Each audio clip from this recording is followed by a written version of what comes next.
विधायक हरिमोहन शर्मा ने डाबी में आदिवासी विकास मेले में शिरकत कर अमर शहीद नानक भील के पुण्यतिथि पर श्रद्धांजलि अर्पित की। नानक भील के जीवन से प्रेरणा लेने की बात कही। आज शुक्रवार को डाबी में आयोजित आदिवासी विकास मेले में बूंदी विधायक हरिमोहन शर्मा ने भाग लिया और आदिवासी विकास मेले का अवलोकन किया। आज सुबह 11 बजे बूंदी विधायक हरिमोहन शर्मा डाबी स्थित नानक जी भील स्मारक पहुंचे और अमर शहीद नानक जी भील की प्रतिमा पर माल्यार्पण किया। मेले के अवलोकन पश्चात अपने कार्यालय में कार्यकर्ताओं से मुलाकात कर जनसुनवाई की, जिसमें पूर्व प्रधान पंचायती समिति सदस्य, सरपंच गण, वर्तमान पूर्व कांग्रेस ब्लॉक अध्यक्ष, मंडल अध्यक्ष, बूथ अध्यक्ष सहित प्रमुख कार्यकर्ता मौजूद रहे। इस दौरान अहमदाबाद से उड़ान भरने वाले एयर इंडिया के विमान जिसमें 242 यात्री सवार थे, जो दुर्भाग्यवश दुर्घटनाग्रस्त हो गया था, उसमें सवार यात्रियों के निधन पर बूंदी विधायक हरिमोहन शर्मा ने दुख व्यक्त किया और कांग्रेस कार्यकर्ताओं और पदाधिकारियों के साथ मिल उन्हें श्रद्धांजलि अर्पित की।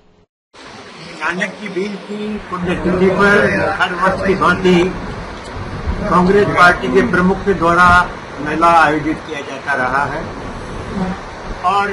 गरीबोत्थान के लिए विभिन्न योजनाओं का लाभ गरीब तबके को, भील समाज को, अनुसूचित जाति को, जनजाति को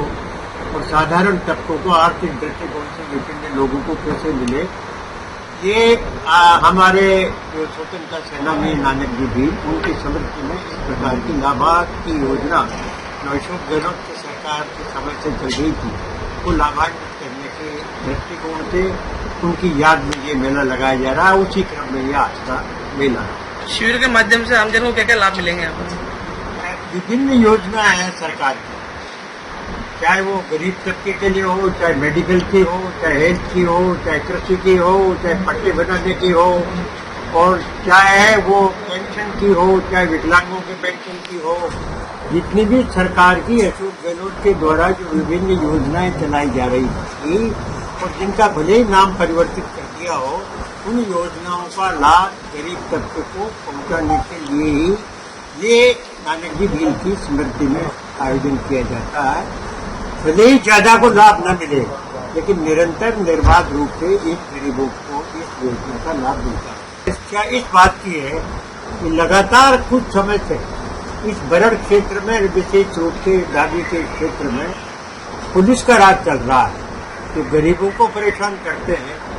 मजदूर पलायन कर रहे हैं, हमारे जो खान मालिक है वो परेशान है,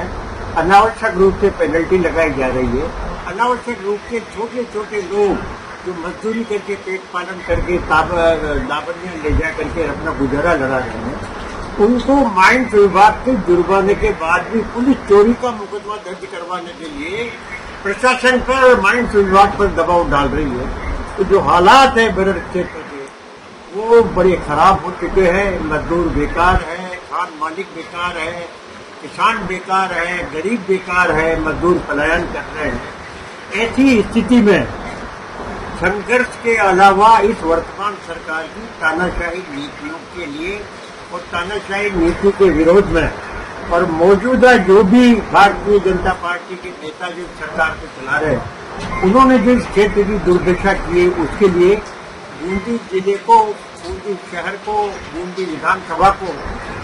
कोटा का उपनगर बनाने की जो चेष्टाएं कर रहे हैं और अनेक हमारी कीमती जमीन को बेचकर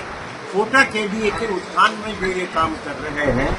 तो इस प्रकार के अत्याचार, अनाचार जो किए जा रहे हैं,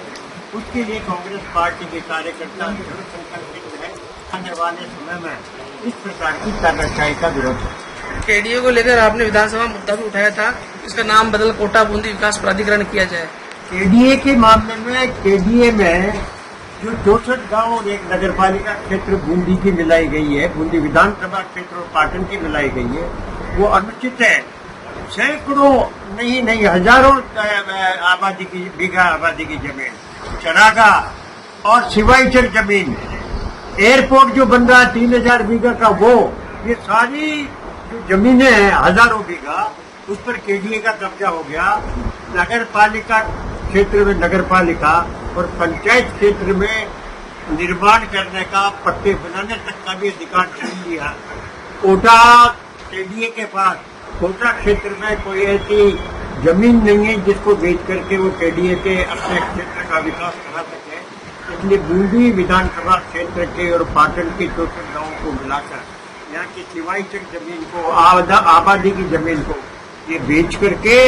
और सारी राशि का उपयोग कोटा में करना चाहते हैं और बूंदी को उपनगर बनाना चाहते हैं। ऐसे किसान जो 40 और 45 साल से कब्जे में थे, मकान बने हुए थे, रह रहे थे, खेती कर रहे थे, उनको